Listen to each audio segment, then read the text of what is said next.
Welcome back to the Talk of Fame podcast. I'm Kylie Montini. Today we're welcoming Olivia Frances to the show. When Olivia walks on a stage, her infectious energy and powerful stage presence captures the room. Combining ethical vocals with an earthly acoustic style, she calls her music nature folk pop, as her songs draw on inspiration from the beauty of the world around us.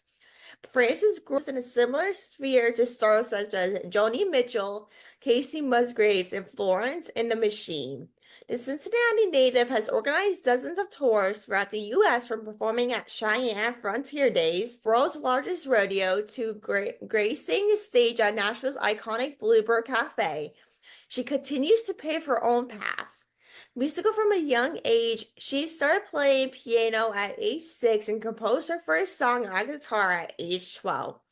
She spent her gap year between high school and college in Music City to hone her craft and further develop her musical style. Frances credits Maggie Rogers, Fleetwood Mac, and Bon Iver as musical inspirations. With her song "Cumulatively" reaching over 1 million streams on all platforms, this Nashville-based artist, Frances, continues to grow her loyal fan base around the world. Her critically acclaimed single "Breathing Room" was up for a Grammy consideration for Song of the Year and Record of the Year in 2023. In addition, Breathing Room was won gold in the folk singer-songwriter category at the W.A.M Awards.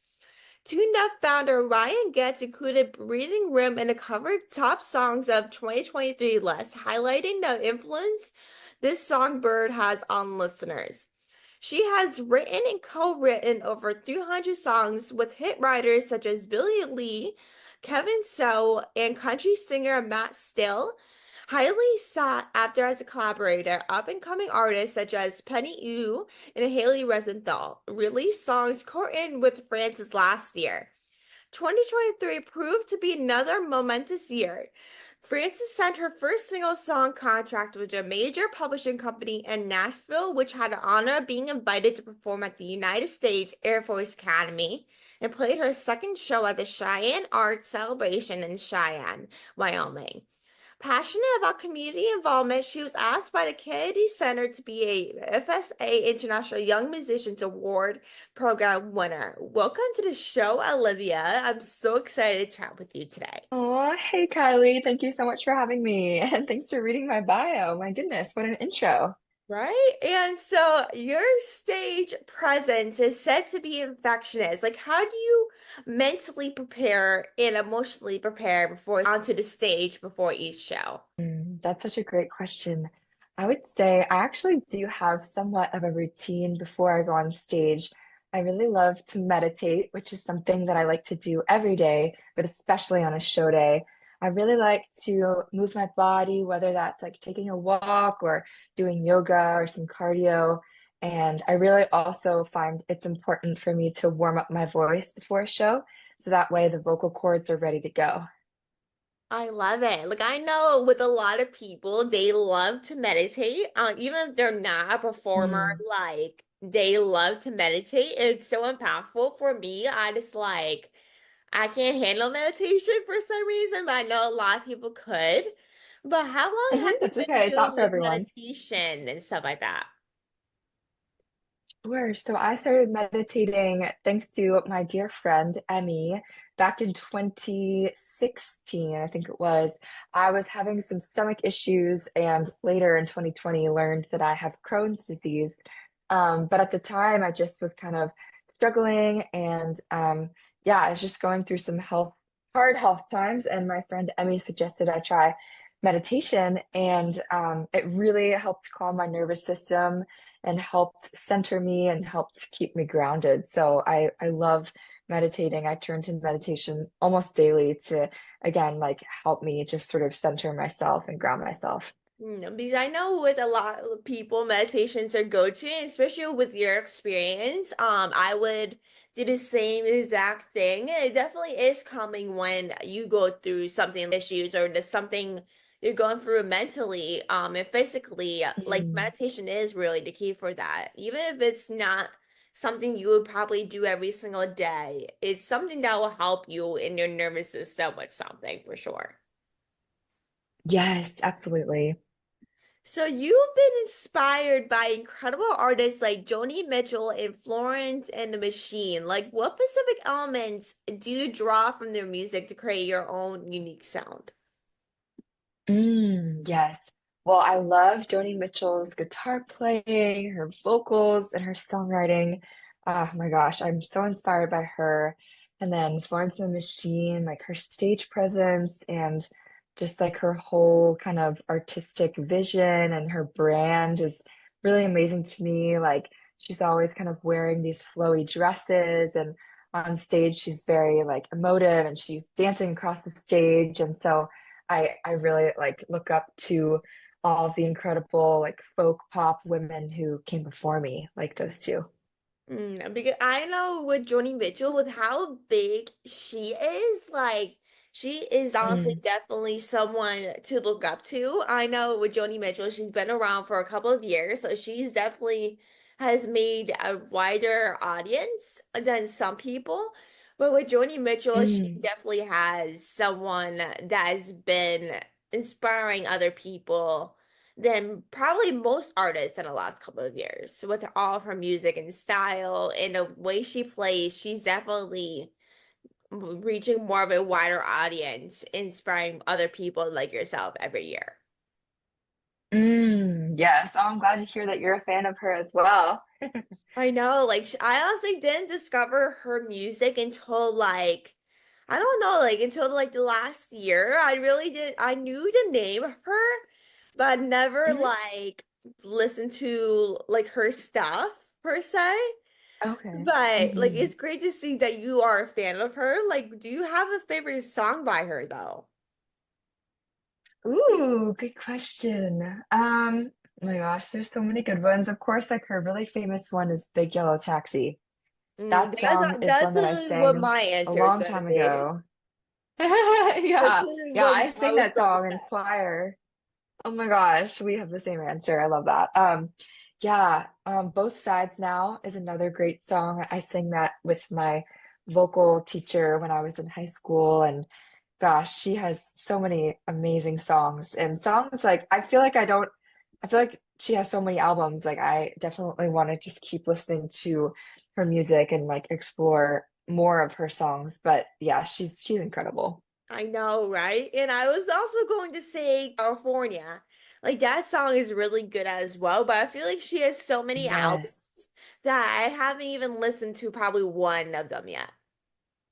Oh my gosh. Well, it's always fun to like put time aside on your next, road trip and be like, oh, you know what? I know who I'm gonna listen to. I'm gonna listen to some Joni Mitchell. It seems like we'll both be Right? doing that.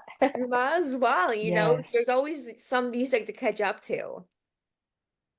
Yes, definitely. But you have been were living in Nashville for the last couple of years. So what is it like performing both in Nashville and your home city of Cincinnati, along with collaborating with other artists as well? Sure. Well, I love performing. I love connecting with the audience. And, at first it's like you're all total strangers. And then sometimes I'll share a story or like do a sing along. And it always reminds me how we're so much more similar than we are different. And sometimes people will come up to me after a show and say, like, hey, that song you sang about like this or that, like really related to my story and like something that I've experienced. And that always just makes me feel so much more closer to people, and there's such a beauty in that. Um, and then performing in Cincinnati is fun because, I love to see my family, and it just like reminds me of where I've come from and my roots. And I don't go home too often anymore, um, but yeah, I love performing, and then of course in Nashville. Um, it's great to perform at these writers' rounds here in town, which essentially is when there's three or four songwriters on stage, and then each songwriter sings one song, and then it kind of goes back around to the first writer who started singing, and then like they sing another one. And I've done a lot of writers' rounds over the years, and those can be an absolute blast, especially when like you're jamming on each other's songs and if you're in a round with your friends, like you know their songs and you're harmonizing, and it's I just love writers rounds too. So whether it's performing with a full band or performing solo, I'm in. Yeah, I know. Like with Nashville, like there's so many ways you can connect with a local artist, like the one that you just mentioned. So there's a lot of ways to connect with living in Nashville. Like it's literally the music city. So there's so much going on, Yes. and that you literally meet other artists literally anywhere in Nashville. That's because everyone's kind of crammed in just one place. Yes, totally. There's so many artists here from all over the world, and it's just incredible to get to meet them and hear their music, and it's a really inspiring place. It really is. And like, do you have a favorite part about living in Nashville? I know with every person it's different, like the music, the city, and everything, but do you have a specific thing that you love about Nashville? Sure. I would say access to the most, talented producers, the most talented musicians, like to play on your albums, to play on your EP or your single, like to just be able to call up someone and say like, "Hey, would you want to play guitar on my record or would you want to play bass at my show?" And knowing that the caliber of musicians here is literally the best of the best. I think that access is really, really special and you cannot get that anywhere else. You really can't. And literally, if you are a musician, like that place is literally where you should live. Just because there's so many artists from all around the world, and that like you literally get to collab with other people and meet other people that you literally would not meet if you probably say like maybe Cincinnati or somewhere. Nashville is honestly the way to Yes. go. And I never personally been, but I heard it's amazing to visit. Like, do you have like a favorite place that you like to show friends around or just go all the time? Totally. So, of course, if you're in Nashville, you have to go to Broadway, which is very famous. There's so many honky tonks there. There's so many bands performing all day long. I also love taking friends to see a show at the Ryman Auditorium and or like the Grand Ole Opry. Those venues are, yeah, so historic. Definitely must sees. And then there's an area called 12th Avenue South, which has a lot of stores and you can walk around, which is really fun. So I like taking friends there. I actually have a list of my favorite like restaurants in Nashville that I'll send to friends and like I reference it all the time because there's so much good food here. And so I break it down. Happy to send it to you, Kylie. If I break it Yeah, down that like would be favorite great. Like, I'm breakfast sure it's places. probably just a long list, but longer the better. Yes. Yeah, yeah, there's so many possibilities on there. So I like to look at that list to kind of jog my memory on where to go. But yeah, and then East Nashville has a lot of really cool venues like the East Room and Cobra and oh my gosh, I'm like blanking. Oh, the Five Spot. Love the Five Spot. And then I live pretty close to Dee's Country Cocktail Lounge. I love that place. So, oh my gosh, there's really the possibilities are endless here. Ooh, like such great recommendations. Now I feel like I should go to Nashville as soon as possible now just to see all that list now. You But should. You oh my totally should. When you God, get the like chance, hopefully by when the the end time of the is right. year. Hopefully by the end of Yes, the when the year we get time to is right. visit. But That would you be just super came out cool. with a new song called The Sun's on Your Side. Like, what motivated you to write this song? Yeah. Oh, thanks for asking. So this song in particular was actually written in an unusual way because I connected with a music publisher here in town that works specifically in the film and TV world. So this music publisher wants to get songs in like movies and commercials and advertisements on TV. So essentially, they said to me, like, "Hey, Olivia, we're getting a lot of requests for like a song that's optimistic and hopeful. And it kind of starts off where you're like having a hard time, but you know things are going to get better. Like, will you try to write a song about that?" Which was really fun. It was almost like getting a homework assignment and like trying to, write to the assignment. So I wrote The Sun's on Your Side by myself in my backyard, just with my guitar sitting in the grass. And then I went to Kyle Jefferson, who is an amazing producer here in town. And he helped me like really bring the song to life from as far as production goes and added the drums and added the bass and those types of things. And then I took it to Mark Abrams, and he's the one who mastered the track. And then the song was finished, I think in like January of this year, but I was kind of holding on to it. And I just felt like it was a great song to release in the month of August. It kind of just like matched with that month, especially with how sunny it is in August. So yeah, at the end of August, I released the song "The Sun's on Your Side," and it's now out on all streaming platforms. Awesome. That is literally the perfect song for it. For the month of August. I listened to the song the other day and I loved it. You did Oh, literally such an amazing job on it. And with thanks, the way it Kylie. was written, like it was just perfectly written. And for the month of August, it literally So was the kind. perfect month to release it because, it's kind of like the last official probably month of summer, the sun, Sure. people enjoying it, and it's literally the perfect song for that, summer, like it just gives off all the summer vibes. Oh, thank you. Yes, I try to be really intentional about when I release a song because, of course, if you have a song about like, winter or snowflakes, like you're probably going to want to release that in the winter. If you have a love song, like maybe you want to release it for Valentine's Day or, things like that. So I'm glad that you feel like I released the song at a good time. Yeah, Thank you for it the always validation. depends on what is the right time to release probably a winter song because it's like, do I feel this is a winter song and why am I releasing this in August? It's always depends on the time of day Exactly. or what you write about. So true. Yes.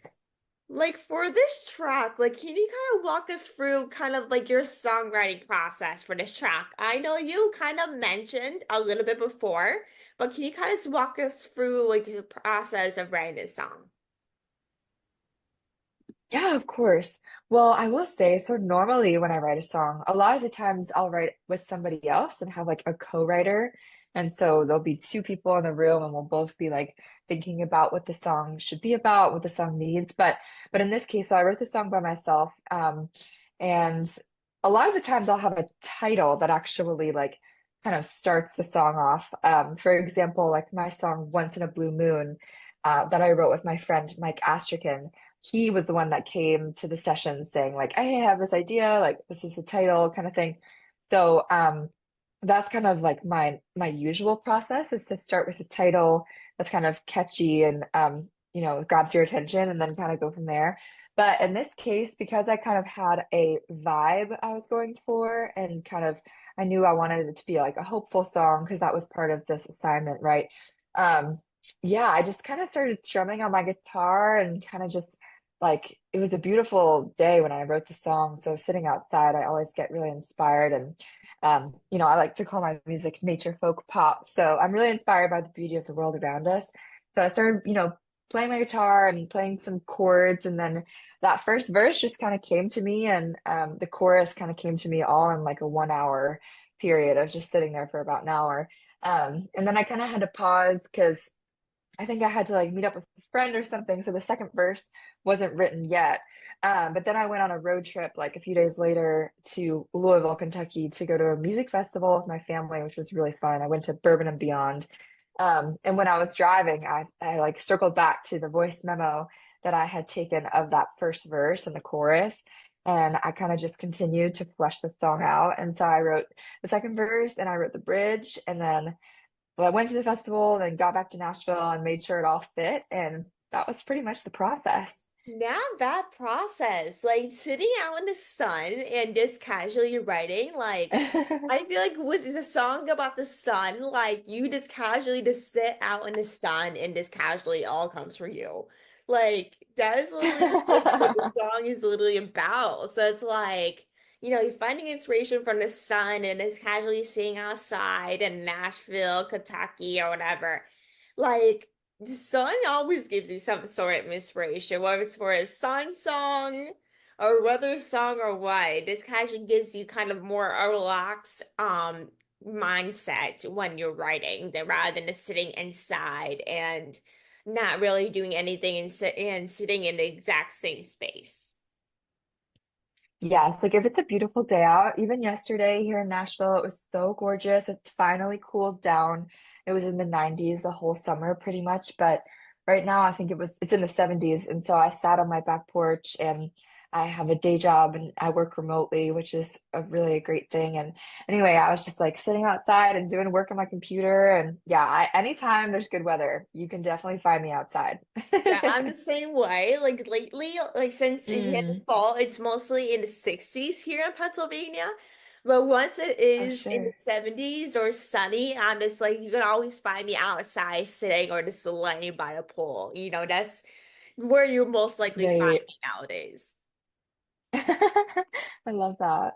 So the last question I had to ask you is like, what's next for you Sure. and your work? Sure. So I am hoping slash planning on releasing another single before the end of the year. So I'm going into the studio actually Thursday and Friday this week. I'm really excited. I'm working with this really super, super great guy named Dan Niddle. He is fantastic. And yeah, we're going to be making some magic in the studio. And hopefully my new song will be out in November or December. And yeah, my next plan after that is to release either an EP or an album in the spring next year. It's always tricky because I have a lot of songs and I'm super excited to share them all, but it's expensive to go into the studio and each song costs like a lot of money to record. So it's just a matter of making sure that I have the funds to be able to release like an EP or an album in the spring, but I am working on it and I'm really excited to share more of my songs with the world. Ooh, I'm so excited for this. Like, well, let me know when you plan on releasing all this. And if you're more welcome to come back on when it's all ready, if you wanted to. Oh, But thanks, Kylie. So sweet. I thank you so much for coming on the podcast. It was so great to finally chat with you. I've been dying to have you on the podcast, so it was really great to have you finally Oh, on. And I really thank you appreciate so you much for coming having on and me. taking the time. It was me so much, and I love chatting with you.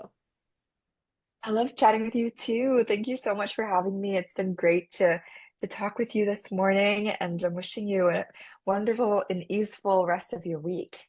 Same to you as well. And thank you everyone for listening. I hope everyone enjoyed this episode. Make sure to stay tuned to Olivia's social media for all of her updates on new music. Make sure to like, subscribe, and review. And